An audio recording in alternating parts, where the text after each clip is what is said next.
இல்லை ஒரு சிலர் என்ன ஆகுனா நைட்டில் நான் ஒர்க் பண்ணி தான் ஆகிறேன்னு நிறைய பேர் சொல்லுவாங்க, மேடம் இத்தனை வருஷமாக நான் ஒரு நைட் ஷிஃப்ட்டே தான் ஒர்க் பண்ணிகிட்ருக்கேன், வேறு ஆப்ஷன் கிடையாது, இன்னும் இத்தனை வருடங்களுக்கு நான் இப்படியே தான் ஓடிட்டே தான் இருக்கணும், அதற்கேற்ற மாதிரி எனக்கு மெடிசன்ஸ் கொடுங்க அப்படின்னு தான் சொல்லுவாங்க. ஸோ அந்த மாதிரி இருக்கக்கூடியவங்களுக்கு வேறு ஆப்ஷனே இல்லை, இத்தனை வருஷம் நான் முழிச்சிருந்துட்டேன், இதுக்கப்புறமும் கொஞ்சம் நான் வந்து இதே மாதிரியான ஒரு லைஃப் ஸ்டைல், நான் ஜாப் வந்து இப்படி தான் இருக்கணும்னா அதுக்கு வந்து அதற்கேற்ற மாதிரியான வழிமுறைகளை நம்ம ஃபாலோ பண்ணிக்கணும். என்ன தான் நம்ம வந்து டே டைமில் நான் தூங்கிடுறேங்க, நைட் நான் இந்த ஒர்க்கெல்லாம் பார்த்துட்டு டே டைமில் பகல் நேரங்களில் உறக்கம் அப்படின்னு சொல்கிறது நம்ம உடலுக்கு கண்டிப்பாக நோய் தான் கொடுக்கும். முக்கியமாக கல்லீரல் தொடர்பான நோய்களை வந்து நமக்கு ஏற்படுத்துதுன்னு சொல்லலாம்.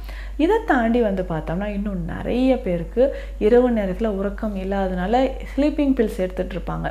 ஸோ தூக்கம் வர்றதுக்கான மருந்துகளை நான் வந்து எடுத்துகிட்ருக்கிறேன், இத்தனை வருடங்களாக நான் ஃபாலோ பண்ணிகிட்ருக்கிறேன் அப்படின்னு சொன்னிங்கன்னா அதுவுமே நமக்கு உடலுக்கு அதாவது நிறைய சைடு எஃபெக்ட்ஸை கொடுக்கறதுக்கு வாய்ப்புகள் இருக்குது. ஸோ தொடர்ந்து நம்மளுடைய உணவு முறைகளை எப்படி நம்ம ஃபாலோ பண்ணோம், சின்ன சின்ன பயிற்சிகள் நம்ம செய்யும்பொழுதும் உறக்கம், ஆழ்ந்த உறக்கம் அப்படின்றது ஏற்படுது.